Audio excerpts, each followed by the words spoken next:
All right, moving on to absenteeism. Our policy for absenteeism, if you'll get this sheet here, you can see where you need to sign. And just a few highlights about that is Conover Nursing and Rehab Center has to operate 24 hours a day. Therefore, we must ensure that our staff is here 24 hours a day. So if you have signed up for a shift or if you are on the schedule, it is imperative that you call at least 2 hours before your shift if there's an emergency and you can't be there for your scheduled shift. And by the way, if you do call in, just be sure that you get the name of that supervisor that you called into. In case there's a question about it later on. Sometimes things happen when people say that they called out, but then nobody wrote it down, and so it may look like a no-call, no-show. So be sure that you get that name. And understand that if you don't have transportation in those 2 hours, we can find you transportation. So that's not going to be a valid excuse to be out of work, but just let us know in advance so we can get somebody there to pick you up, okay? So any absences that occur within the first 90 days of employment will receive a verbal warning for your first time, a written warning for your second time, and then your third time in your first 90 days you will be terminated. So you cannot be absent for those days. A maximum of 6 days per annual year is permitted. And that means that from July to July or from September to September, that's called a rolling calendar. And on those days, you only get 6 times during those days. So be sure that you don't miss any more than 6 times in 1 year. And by the way, if you arrive late or leave early 3 times, that is automatically considered as 1 absence. If you are absent because of an illness, and you are out for 2 or more consecutive days, you must also provide a written order from your physician to be out during that time. And that is something that we do request that you do. And last, if you are a no-call, no-show, it only takes 1 time, unfortunately, and after that, you would be eligible then, unfortunately, for an automatic and immediate resignation, because we have to at least know. We can't at 3 o'clock not know that you're not going to be here, and then you don't call us in advance. And if you don't call within 2 hours, then that is considered, that can fall under that no call, no show. And then the CNA absence policy, everybody has to work every other weekend as a CNA, and therefore if you call out on a weekend, then you will automatically be scheduled for the next weekend, and then you'll have to work the other weekend, which puts you working 2 weekends in a row. So that's not going to be something that is that you're going to be wanting to do. So just be sure that you sign and date this in that right spot there, and we will move on to the next sheet. All right, for the next sheet, if you will get this sheet here, that says absence policy. So we'll start with that one. It actually has 3 pieces of paper that goes with it, and the last sheet has where you will put your signature at, and this will go over our abuse policy and procedure. By the way, here at Conover Nursing, we have a 0 tolerance policy for abuse, which means if you are found to have abused any resident here, then that would be something that you would be terminated immediately, and you would not be eligible for rehire. We take abuse very seriously, and everybody here has a responsibility, and we hold everybody to that, to promptly report any incident or suspected incident of any kind of a resident abuse, and neglect is included in that. And so if you suspect any incident of abuse that is witnessed, and it could be abuse by family, visitors, and staff, then this must be made, and the report must be made to us, to your supervisor immediately.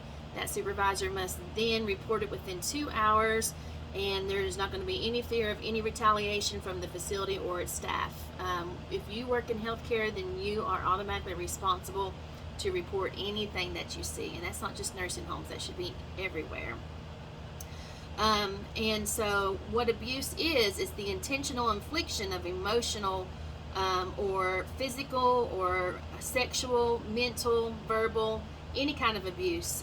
And that includes any kind of corporate punishment, any involuntary seclusion, neglect, misappropriation, and any kind of resident property that has been taken against their will must be promptly and thoroughly investigated by facility management. So any kind of suspicious injuries that you might see of unknown source will also be treated as any kind of a possible abuse, and you will be investigated accordingly. All right, so just to go over the definitions, you have abuse, verbal abuse, sexual abuse, physical abuse, involuntary seclusion, which means somebody is being put somewhere that they did not want to be put, did not ask to be put, they have not volunteered to be there. Mental abuse, neglect, injury of unknown source is when we find something like a bruise or a skin tear or a scratch, and we need to investigate that to make sure that it was not abuse. Misappropriation of property just means that this property was of the residents. For example, misappropriation could be somebody who has actually taken somebody's medicine that is in their possessions. For example, on the med cart, let's say Jane Doe has medication for high blood pressure. We don't have it for John Doe, so we borrow off of Jane Doe. It's misappropriation of their property, and we are not allowed to take that. It could also be just drinking their soda, any kind of maybe taking a fentanyl patch, anything that's not theirs to take, but they've taken it anyway from a resident. That is called misappropriation. It's kind of like stealing, but it doesn't have to be stealing, because if you're just borrowing, it's still misappropriation, and that is wrong, and it will could be prosecuted in a court of law. Next page we will move on to is the procedures. And the procedures is, first of all, we'll have to do some screening, and you may actually be suspended. That is our policy, just so you know. And if you are suspended, you would be suspended with pay. And then you also may receive a little extra training, and that may be because maybe it wasn't abuse, but it was close enough that we felt like you needed some extra training. And that training will include some prevention, and so we would do some resident council meetings. We will do a abuse investigation. We will make sure that you understand our policy, and we will make sure that you know how to identify and correct any kind of abuse that's been happening. And so that's the procedure that happens. So typically, if a staff member sees somebody else maybe hitting somebody, that staff member goes to their supervisor. The supervisor will tell that person that's accused to go home. Supervisor calls the director of nursing. I call the administrator. I may even come out to the facility at that time, even if it's off hours, so I can do an assessment and look for any kind of issues that what could have been there immediately. Asked to talk to the staff. Everybody involved needs to make some kind of a statement telling exactly what they saw, and that statement will be then reported to the state. And if you are found to be guilty, you will be immediately dismissed, and we do turn in license of nurses and to CNAs to the state. Everybody here will be protected. On the last page, you see the protection page. That's also the page that has the signature. Everybody here will be protected from abuse, and all the residents will be protected from that person that has been accused. And a lot of people get their little feelings hurt because they say, well, I didn't do nothing wrong. Well, you are definitely innocent until proven guilty, for sure. So it's okay. Don't think that it's because we think you've done something wrong. It's just because somebody has accused you of something, and that's just the automatic standard policy. You have to go home because the state says that we must protect all of our residents, and that was an accusation. And then once your name's been cleared, you can come back. And so we will be sure that we protect all of our residents here no matter what. And then the last part is the reporting and the response. We just talked about that. The nurses will automatically do a 24-hour initial report that has to be done within 2 hours. And then we will follow up with a 5-day working report, and then family will be notified. Sometimes the police has to get involved. Even if a resident, for example, says he raped me, everybody knows that he didn't rape him. It still has to be a full-blown investigation, and we also have to report to DSS. So that's how that works. So if you understand that and don't have any questions, if you'll just sign there. If you do have questions, please write them down so we can get those questions answered for you. All right, we will move on to the Residents' Bill of Rights. It's essential that everybody understands and reads these 2 pages here. And that is the residents have rights in this building. They have a right to communicate privately. They have a right to choose what kind of meal they want that day.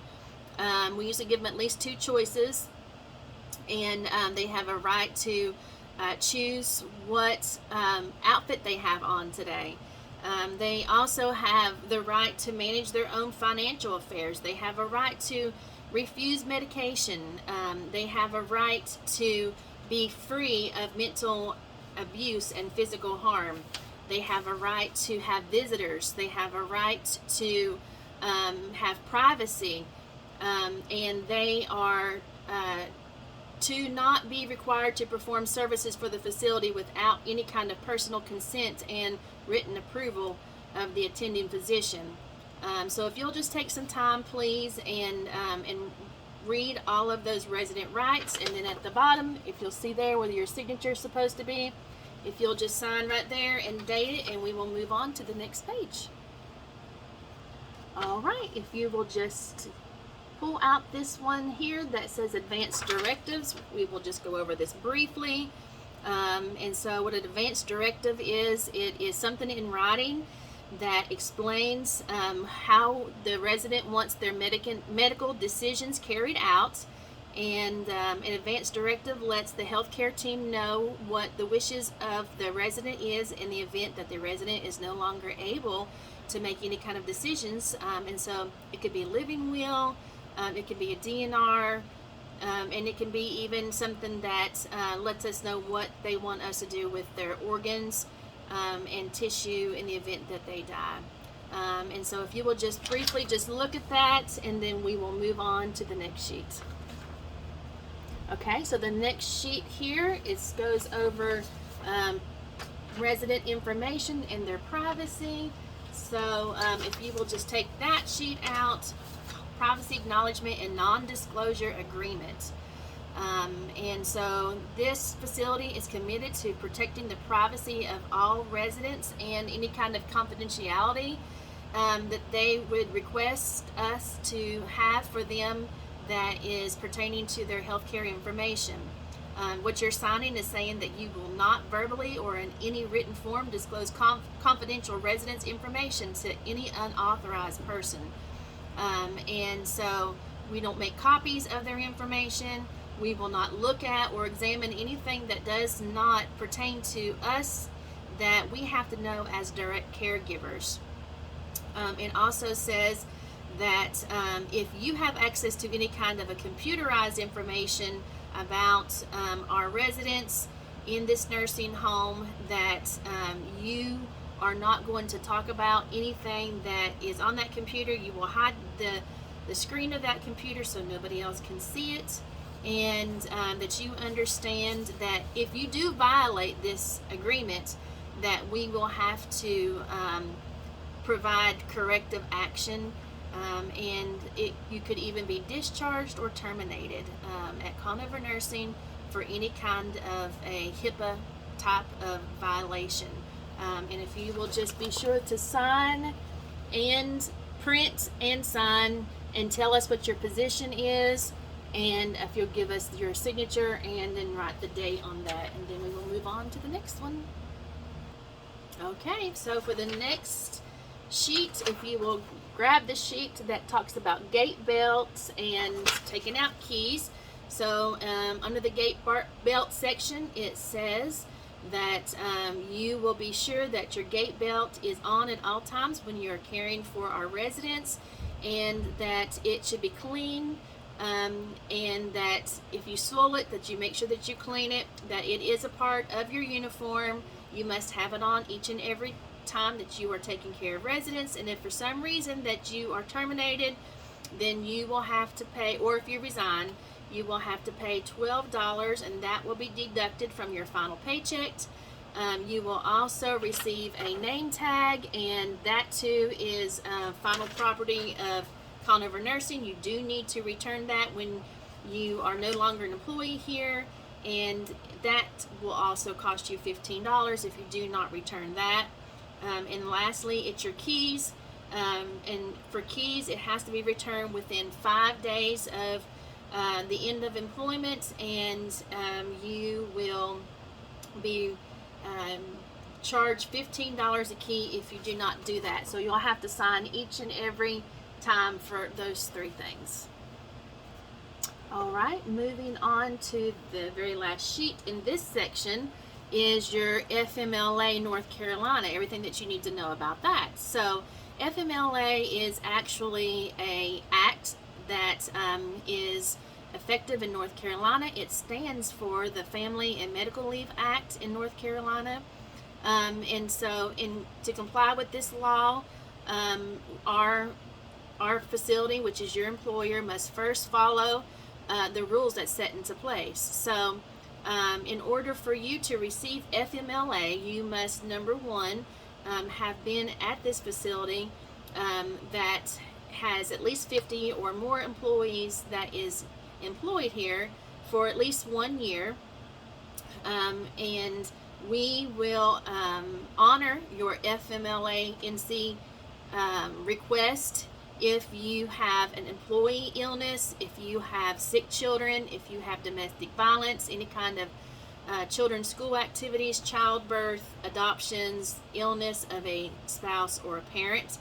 So what this means is if those things happen to you and you must be out for a certain amount of time and you still want to work with us, you would have to get the proper documentation from the appropriate source, and that might be social services or your physician, and then you would be eligible for FMLA. So when it comes to FMLA with workers' compensation and insurance, when an employee is working in North Carolina and is using temporary disability benefits, those benefits are now separate. They are not eligible to be used as a substitution for FMLA leave. In other words, a state agency cannot mandate an employee to use any form of compensatory leave for FMLA leave. And when it comes to insurance, North Carolina employees using FMLA leave are required to pay their insurance premiums. If an employee on FMLA leaves allows a premium payment to be overdue for longer than 30 days, health care insurance coverage can be discontinued by the employer. Once the employee eligible FMLA leave time has ended and the employee returns to work, health insurance must be then restored. So to be eligible, we already talked about this, you must be employed for at least 12 months, and you must have accrued at least 1,040 hours over that time in order to actually be eligible for your FMLA leave. So if you'll just continue to read over the rest of this sheet, then and then sign it at the very bottom, and that just states that you understand and that you don't have any further questions about that.